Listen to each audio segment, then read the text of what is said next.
Good morning and welcome to the second lecture in the Middle High German lecture series. The topic for today is following on from what we discussed last week, and that's the mainly vowel-based language change from Middle High German to early New High German. Last week we have been looking at this manuscript, which you see on the left-hand side, of Der Renner riding with a book of didactic poetry through the land, and the caption already being, since it's 15th century, an early New High German, but rendering a Middle High German text. And what we are going to do today is start with a cliffhanger continuation where we stopped last week, namely what actually is meant by the pear tree that the walking narrator encounters on the meadow. So the last 4 lines I'd been reading to you was: Nu merket, junge Lüte, was der Baum bedühte, der Dorn, und auch das grüne Gras, und was mehr auf der Heide was. And to explain what it actually means, Hugo literally starts with Adam and Eve. So he goes back to the beginning of time and links the story of creation to the allegory of the pear tree.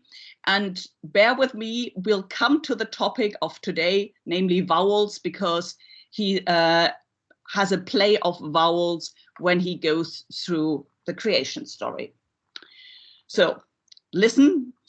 Do Gott Gewaltes rieche, zur Lobbe im Sunder lieche, Adam geschurf von Erden, zu der wir müezen werden, do lag alters eine, ich gelieche in dem Reine. Eine Rippe Gott us ihm do nahm, von der unser Mutter Eva kam. Sie bedütet den Baum alleine, der wuchs auf dem Reine. Wenn sie waren beide ahne Sünde und reine Meide, des hätt Gott nimmer sie vertrieben und wären ewiglich belieben in dem frohen Paradies. Wären sie belieben Wiese und hätten behalten sie'n Gebot, so wären wir frei vor aller Not. But this didn't happen. They didn't behave, rather. Do sie verloren die Wunne, der Giertigkeit Brunne, wuchs dieselben Missetat, der mannige Seele versenket hat. Do sie verdienten Gottes Zorn, do wuchs der hochfährte Dorn. Von derselben Sache wuchs manniger Sünden Lache. Große Rühe doch an ihn beiden was, die Rühe bedütet das grüne Gras. So he picks up all the elements that he claimed the narrator saw standing on the meadow, namely the different places where the pears fall, the thorn, the fountain, and the pool. And I've brought up again the Swiss manuscript from the 15th century, which shows really like a film still how the pears are falling in these different positions, and finally into the grass of repentance. And you remember the word bedüten means both to explain something, like bedeuten in modern German, but also to turn something into the vernacular. Deutsch as the word for to make something understandable. And now we come to why vowels and different vowels are important. Eva, des ersten Liebesnamm, bracht uns in Sünde und in Scham. Das Hinder ward herfürgekehrt, davon ward unser Heil gemehrt. How do you turn Eva upside down, or rather turn it around from back to forth? What word do you come up if you twist Eva round? I don't know whether any of you have played as obsessively as I wordle over the last few weeks, and also the German Wörtle, where you quite often have, so you have like 2 yellows and 1 green. Yellow is E and A, and green in the right position is V, namely Hugo von Trimberg takes as a typological exercise, as a relationship of fulfillment of the Old Testament prophecy, the word that Gabriel says to Mary when he enters to greet her with the news that she will be the mother of God. In the Vulgate version in Latin, and the angel came into her at ingressus angelus ad eam dixit, Ave gratia plena, Dominus tecum. Ave, the Latin word, how you would say Hail Caesar, Ave Caesar, is here in the Latin translation of Jerome applied to the greeting chaire in Greek, rejoice. But here Jerome deliberately chose the imperial greeting to apply to Mary. Of course, this isn't a typological fulfillment, since the angel would have spoken not in Latin to Mary, and neither in the Greek in which Luke it records, but in Aramaic. And you'll remember from the later part of paper 4, if you have done the Sendbrief vom Dolmetschen, that Luther claims actually you have to make the angel speak German so that you forget that it wasn't originally German in which he spoke. So the angelic greeting, a key point to make an argument about salvation. So what Hugo claims is that Ave, das viel süße Wort, bracht uns aller Freuden Hort. Eva bracht uns den Tod, du half uns Ave us der Not. Ave, Sant Mariengruß, macht uns aller Swere Burs. Dere Buochstaben sind nur 3, die machen uns eigen und frie. Der Apfel, den Frau Eva brach, machte uns alles Ungemach. Des Baumes Frucht hätt uns verleiht, eins andern Bürde nahm unser Leid. Das, was der Baum an dem Christ leiht, dir Marter durch dir Christenheit. 2 points I want to make with this passage. One is I should have put it in the picture, the apple is actually in this Engelsgruß in the St. Lorenzkirche, in the mouth of the serpent, which you see curled up below the wooden constructed image. And there you can see a bite. If I'll bring next time a close-up of the serpent, where you can see the serpent is holding the apple with a bite taken out by Eve in its mouth, and above it is the angel with a greeting which is curled on the scroll around its stuff. But for our point, more interesting is the homonym in Middle High German of late. So in the past tense, it's the past tense both of verleiten und leiden. But in modern German, these 2 verbs have developed in a different way. So in modern German, it's the A has been kept, has just been lowered to I. So verleiht becomes verleitet, while the late as past tense of leiden has been assimilated to the plural time where it's litten. So in modern German, it's lit. So this shows how the distribution of vowels between Middle High German and modern German changes. And just as a reminder, so you have the three regular changes that happened everywhere, namely the monophthongization, the diphthongization, which would be, for example, the lieden to becoming leiden. Then you have the lowering opening of Middle High German diphthongs, so that would be leiden becoming leiden, a lowered diphthong. And that means in modern High German you have a reduced system of diphthongs, because you just have the I, oi, au, while in Middle High German you had ie, ue, uo, and a, o, oi. Apologies, they seem to have a special rigorous fire drill this week. I hope it will be the last time that it's gone off. Then there are the frequent changes, but not universal, and that's the mainly audible one is the lengthening of the vowels in open syllables. So leben becomes leben, and that's the main reason for Middle High German sounding quite different from modern German, because you have all these short frequent syllables.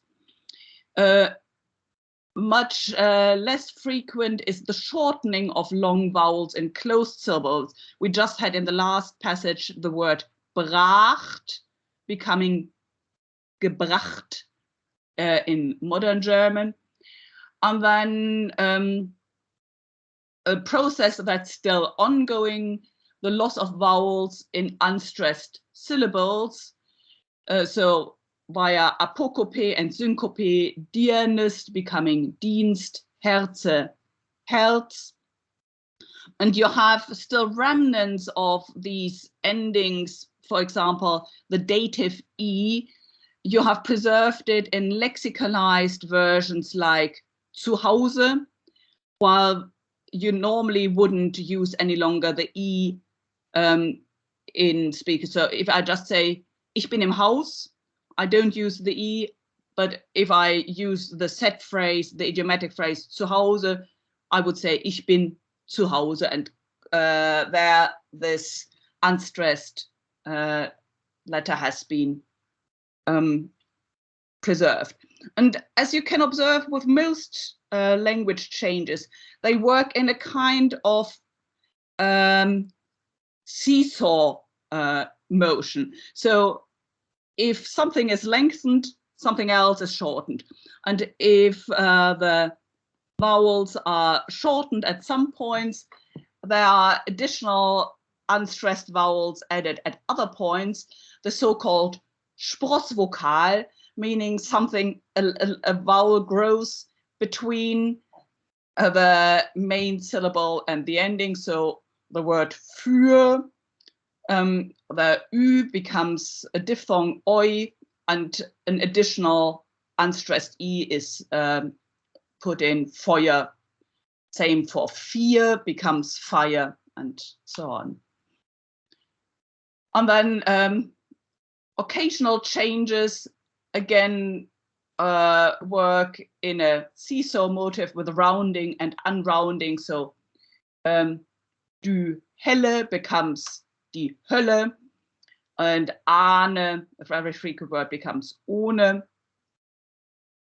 and küssen becomes kissen. Partly these changes are motivated by trying to differentiate between homonyms. For in the case of küssen, this is a case where küssen becomes just to kiss. So for the cushion, you have to use a different word. And just to remind you of the distribution of vowels in Middle High German and in modern German. So you have a richer variety of front sounds in Middle High German because you have three varieties of e, and going down to so stretching between the low vowel a and the high vowel e. You have a variety of four vowels, three of them e's and the rounded ö at the front. And that has been reduced in modern German. And same, the reduction I already mentioned of the diphthongs from 6 to 3 from Middle High German to New High German. Remember the position of these vowels as we look now at a passage that Hugo von Trimberg writes explicitly for his students at school about the character of the different vowels, which he calls Stimme or stimmerîn, namely those that give voice to the words. Wer aller Sprache Kraft will haben, der merke mit flîze 5 buochstaben. Die sind so wirdic und so schöne, das Allü-Wort und alles Gedöne nach ihn gestimmet müezen sehen. Des heizet man sie dir stimmerîn. A hebt an und endet des Mannes Leben. E den Wiebesnamen ist geben. I Tratzes und auch Wunders pfleget. U von ihm selber nicht viel wigget. O schrieket, würfet, wünschet, wundert. Diese Buchstaben sind Us gesundert mit so hoher Wirdigkeit, dass die Rede lang und breit würde, sollte ich sie gar durchgründen. So he characterizes each of the vowels as particular for either gender or some form of emotion. So E for him is the vowel of opposition, of resisting to something, and O is the sound of wonder, as we still would use it. But again, if you remember the description of the different Döne that Hugo von Trimberg learned when he grew old, you can dirsen, singen, süßen, grellen, schnurren, klingen. You find all of these again in his nearly onomatopoetic explication of these different vowels. And I've put again up the image of Adam and Eve because the character of A and E is also related to the two foundational figures, A for Adam, E for Eve, but also E, of course, because it's the most usual ending for female names, which is always hard for English people. So everybody in Germany would assume that my name is feminine because of the E ending, but since it's not the used thing in English, when I first came for my year abroad to Edinburgh, I was originally built to go into a double room with an American bloke because they hadn't understood that E ending is feminine. So they should have read Hugo von Trimberg.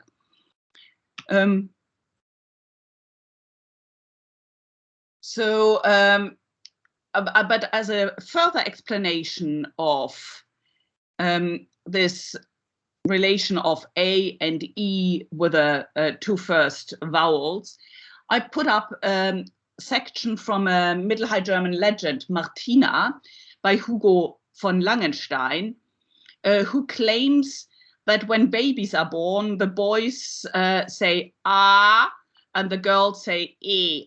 And that's how you can distinguish them. I'm not sure whether any of you have ever been present at a birth, probably not. Neither have I, but I think it wouldn't hold up to a scientific interrogation. But I'll just read out the Martina passage for you, which talks about the birth of Martina, who is as a saint able to speak directly after she is born. Svenedits arme Leben wird dem Menschen geben in dire Welte Städte, so ist Ahne Widerrede in des Jammers Wurf, sin erst du Stimme Ahne Ruf. A ist es ein Knabe, als ich gelesen habe, der Tochterstimme ein E.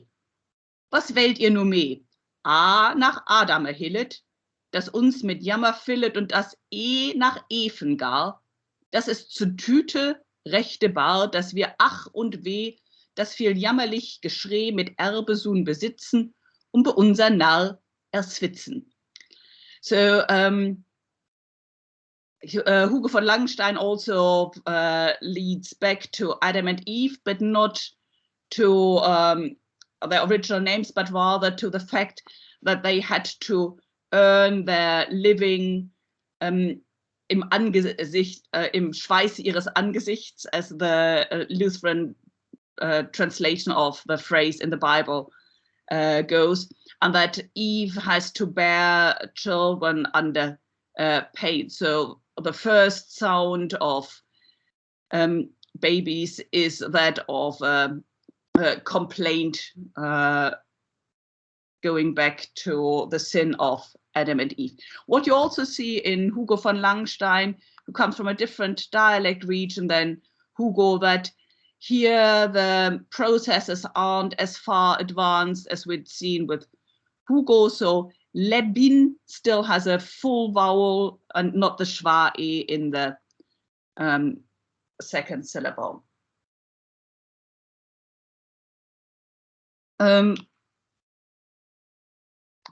To compare how other Middle High German poets saw the vowels, I thought I would bring you a favorite poem of mine, and that is Walther von der Vogelweide's play with the vowels to describe a winter landscape.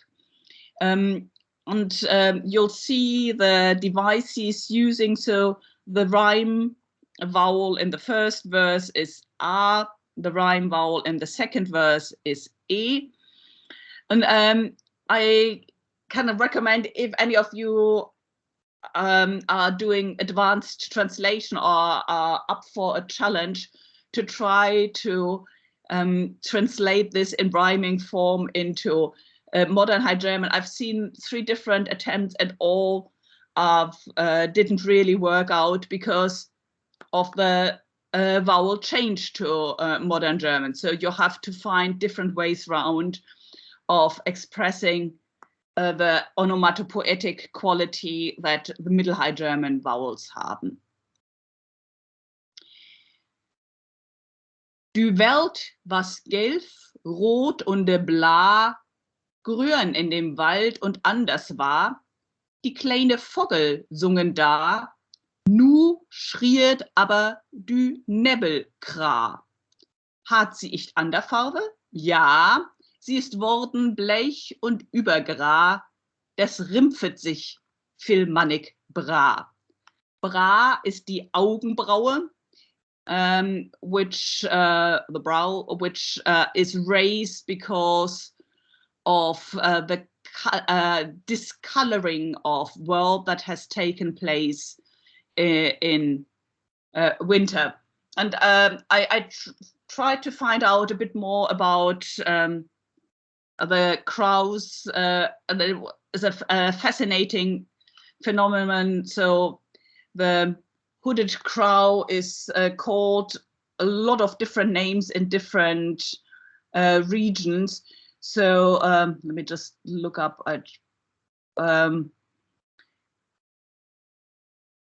It's also called mist crow in Scottish usage, so that it would be the same as Nebelkrähe in modern German. and it's related to the carrion crow, so also associated with death and decay. But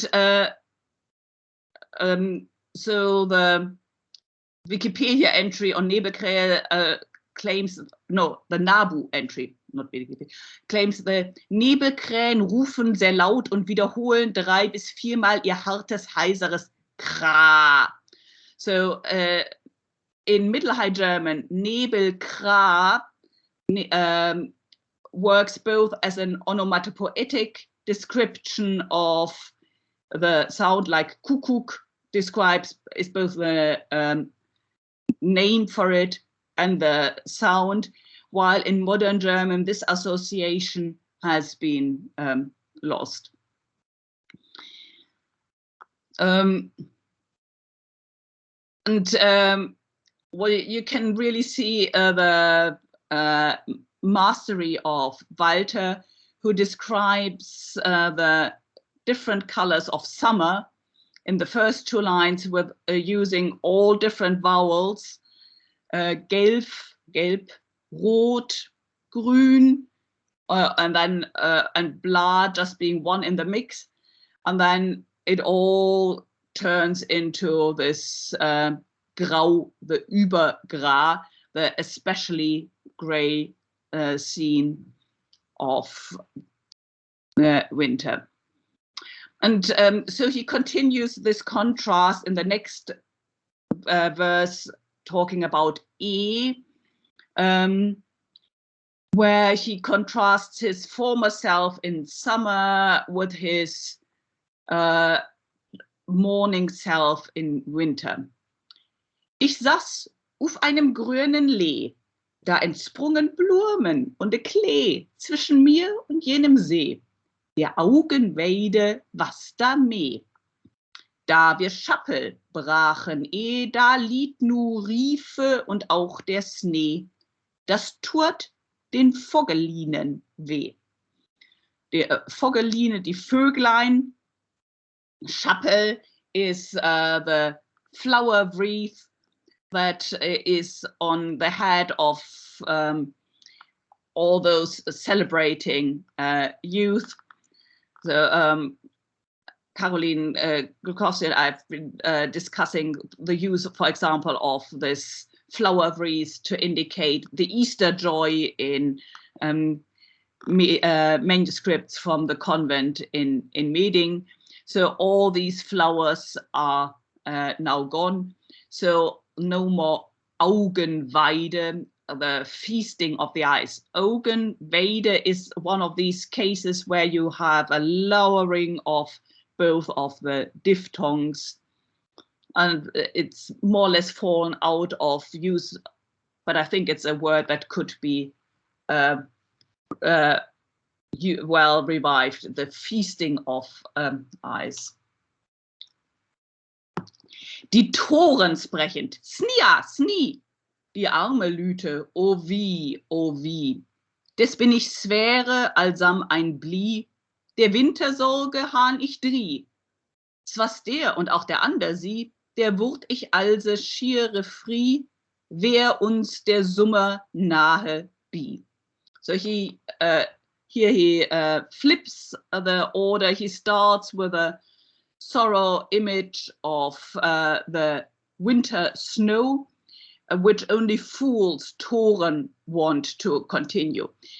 Sni, diphthongization to modern German, Schnei, the imperative of schnien, schneien, and the ending a after the first sni, snia, is an emphatic suffix which you can add to pretty much any exclamation in Middle High German to intensify it. So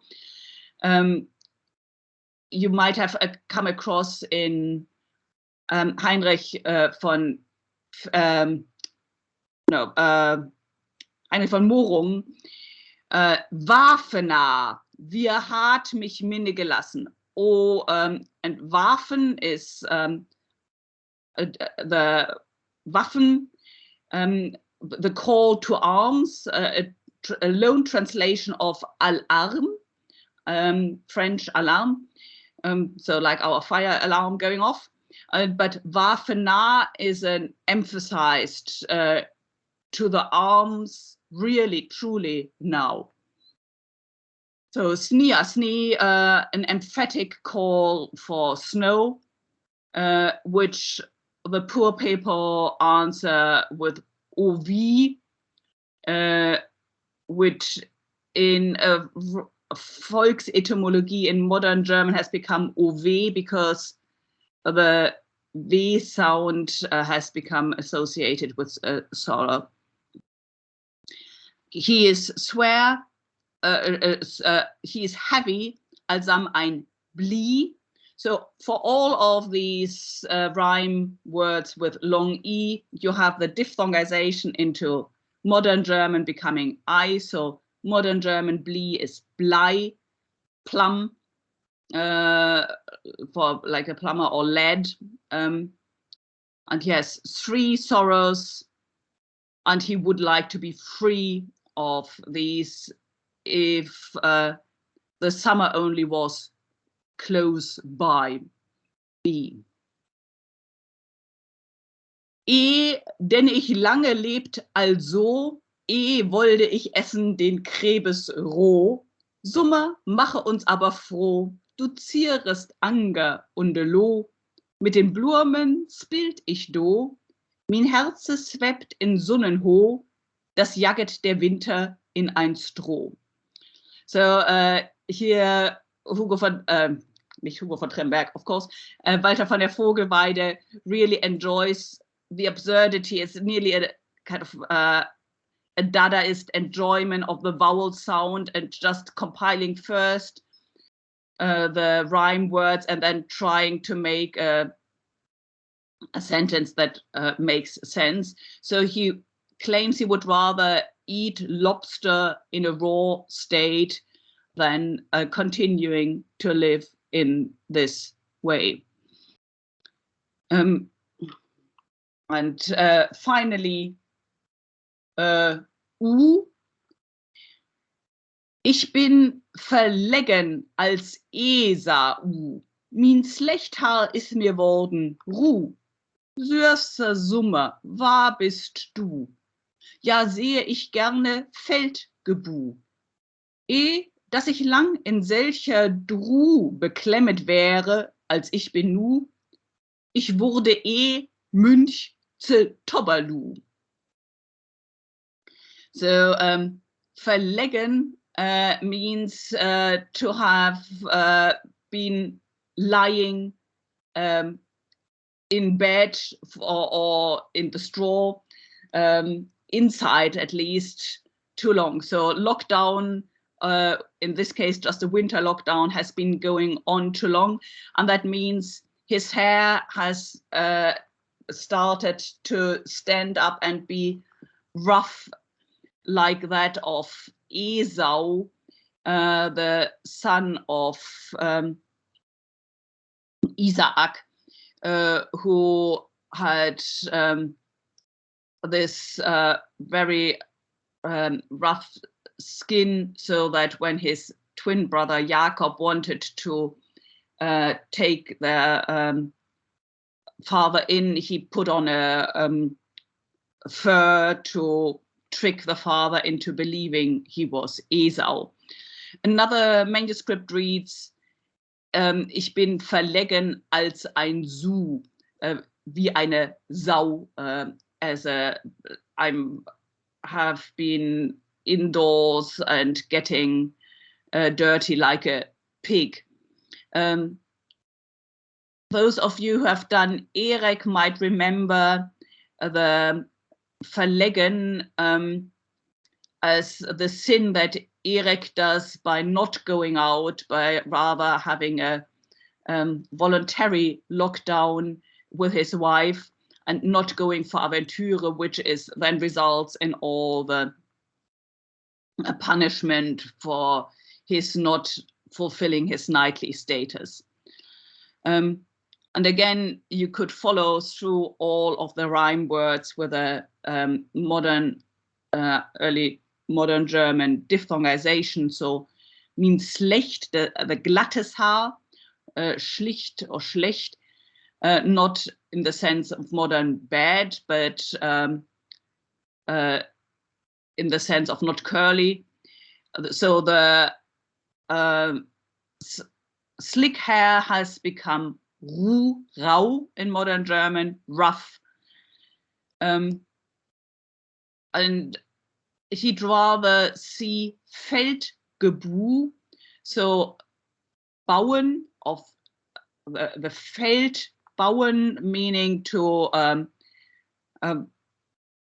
the farming going on, the fields being bauen, like Bauer in modern German still, the farmer,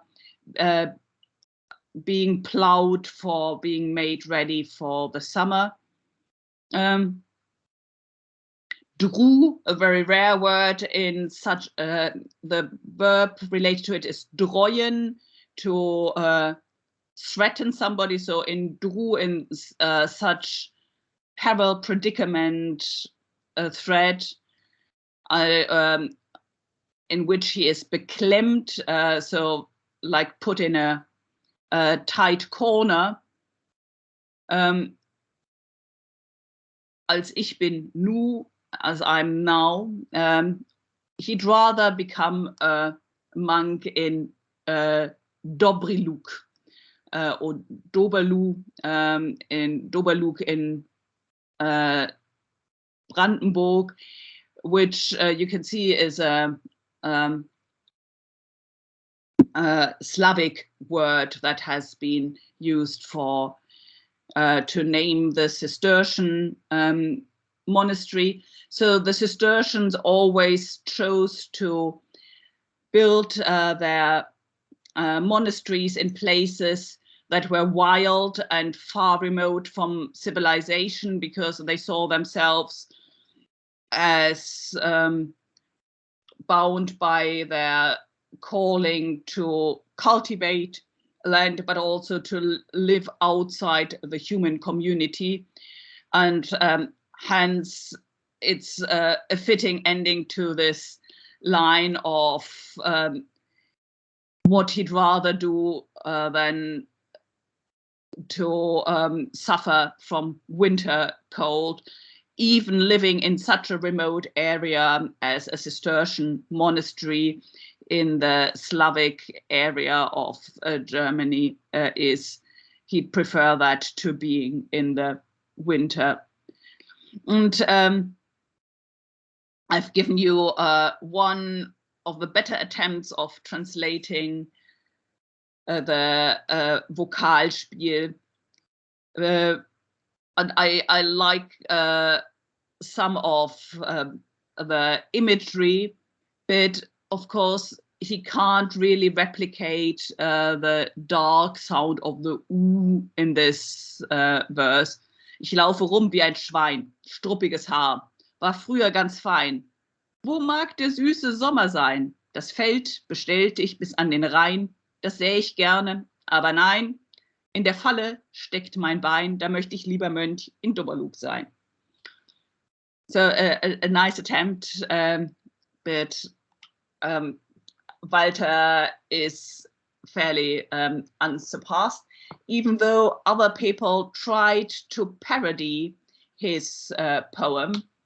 I'll just show you the Ulrich von Singenberg's reaction to the poem, which also uses the same rhyming scheme. And so you have, again, in the E verse, lots of rhyme words that have been turned into diphthongs in modern German, and in the U verse, lots of rhyme words that have turned into au in modern German. But this has turned not into a lament over winter, but rather into a lament of that nobody likes his poetry, and no lady likes him, and he plays off Walther's fame, and saying, well, he didn't really have any complaints, because even though he was suffering from the winter, he had the famous poet and the love of the ladies. So I'd rather suffer from the cold, but still have fame and the lady. And he says, no, I'll stop doing poetry and now do something more profitable. But of course he does it in the form of a poet, so it's the usual poetic device of contradictio in adjecto, by turning the Absage an die Dichtung into poetry. But I see it's already 9:45, so I'll stop here. And next week we are going to look at morphological change, so mainly at the development of the verbs, strong verbs, weak verbs, and preterite present, which is also linked with a vowel change, but also analogy and other works come into that. And I'll stop the recording now.